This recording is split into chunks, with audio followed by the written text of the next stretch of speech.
Баршаңызға қайырлы күн. Бүгін сіздерге барлықтарыңызға танымал курабье печенье рецептісімен бөлісемін. Видеоның соңына дейін тамашалаңыздар. Ең алдымен бөлме температурасында тұрған сары майды не болмаса сапасы жақсы маргаринді алып, үстіне қант ұнтағын салып, жақсылап араластырамыз. Араластырып болғаннан кейін жұмыртқаның 2 ақуызын құямыз. Жақсылап тағы да араластырамыз.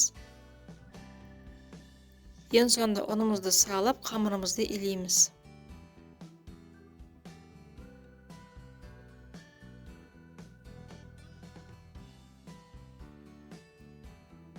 Дәл осындай масса болу керек. Енді осы массамызды кондитерлік қалташаға салатын боламыз.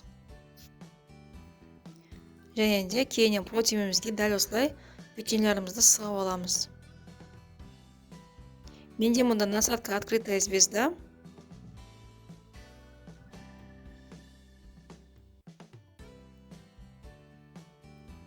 Печеньеміздің бәрін сығып болғаннан кейін аздап қолымызды сулап, дәл ортасына осылай басып шығамыз. Бұл жерге біз кейіннен джемімізді құямыз. Джеміміз сыртына ағып кетпес үшін дәл осылай аздап барлығын үстінен басып шығамыз. Егер сіздердің джемдерін сәл сұйықта болса, аздап крахмал салып, бір отқа қойып жіберсеңіздер, джемдеріңіз қою болып шығады. Менде мұнда абрикосовый джем, сіздер кез келген джемді қолдансаңыздар болады. Барлығын құйып болғаннан кейін қызып тұрған пеште 200 градуста қызарғанша пісіріп аласыздар.